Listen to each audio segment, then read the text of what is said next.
Seriously, little. Does he play video games too?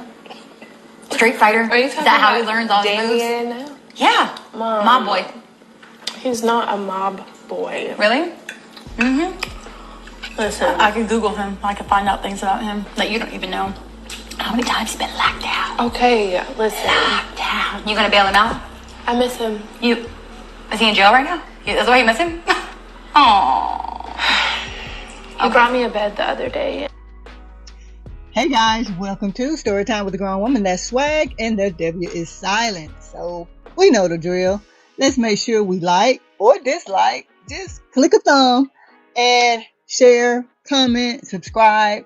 You know, all of those good things that will allow this video to go through the algorithm of YouTube and other people can see the content that I'm giving you, and I can build a community with you guys and so many people across the world. So that video, okay, first of all, this is a review of the Kountry Wayne skit, and Honey Pot and her mother are sitting at the table, as you saw, and they're having a discussion. And this was very sickening to watch. Like, it really was, because we should be able to go to our mothers for sound advice, you know. And anyway, if you don't watch the skits, let me give you a somewhat of a backstory of why we're here. So Honey Pot and Dee are dating, and well, they were living together, and Honey Pot recently found out that Dee cheated on her. Well, Dee cheated on her with Sarah, because Dee's cousin kidnapped Sarah, and in order to keep Sarah from going to the police, he slept with Sarah.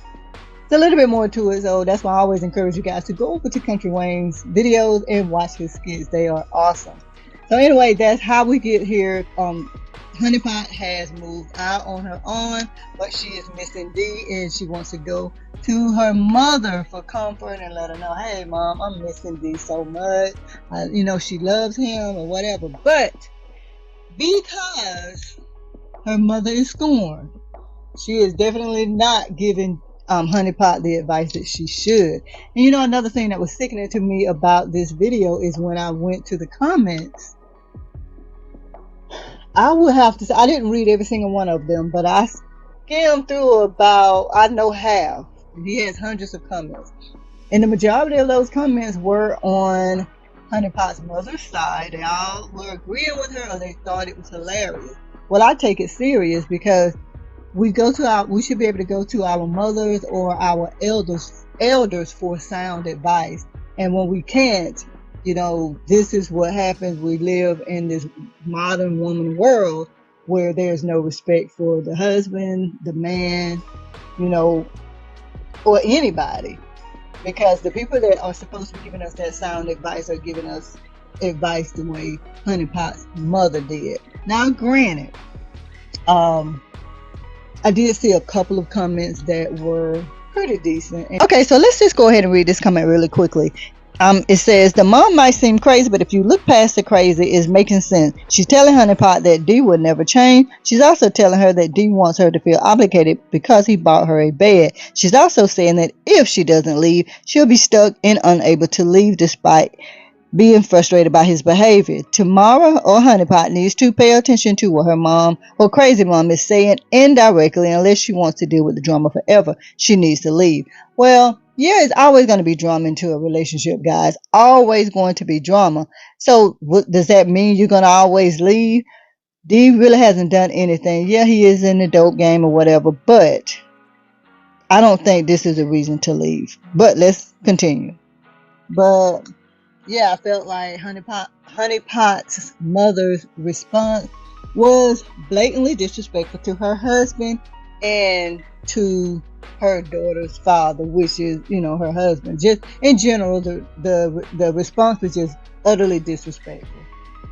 And one thing I've always said, and I've said in previous videos, is that single women keep other women single.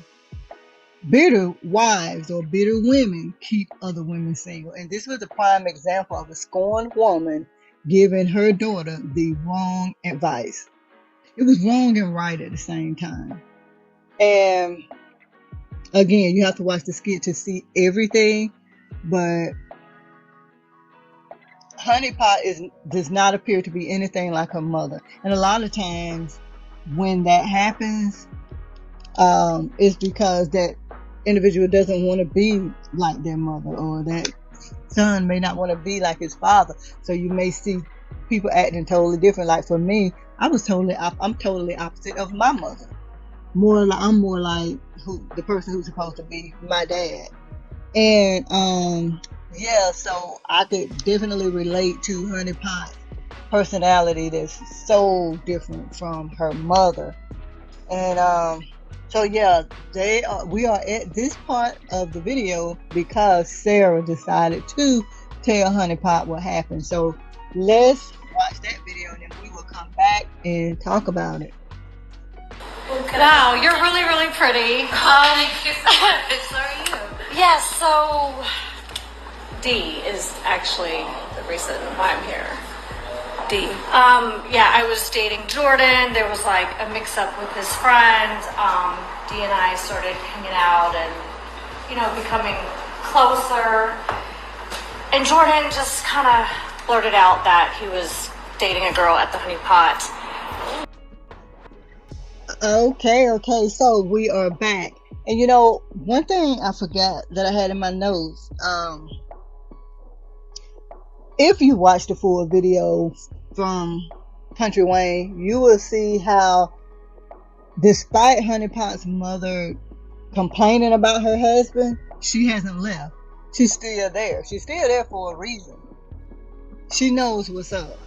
So anyway, but the video that you saw is a video that was prior to the clip that you saw in this video. And that's what led to what's going on. So Sarah goes to Honey Pot's business and tells her about D. And the thing is, Sarah just got effed by D. He didn't care anything about her. He only slept with her to keep his cousin from going to jail. It was a business deal. He hit that thing maybe once or twice, and that was it. No love, nothing. But Sarah wants to pretend as though they were dating. They were not dating. She was a hit it and quit it. That's it. And that's what I'm always saying, there's always going to be some cat out there. Your cat is not the only cat. And sometimes you find yourself in compromising positions. And let me tell you, I was with a guy that happened with, and he wanted a specific job, and the person who was in that position to give him the job wanted to sleep with him again. I guess they had previous whatever with each other, dealings with each other. And you know what I told him? You got to work, and if you don't get that job, we got a problem. Yeah, we got a problem. I need you to lay it down. I don't want to hear about it. I don't want to know what happened. I need you to do what you got to do to get this job. We need money.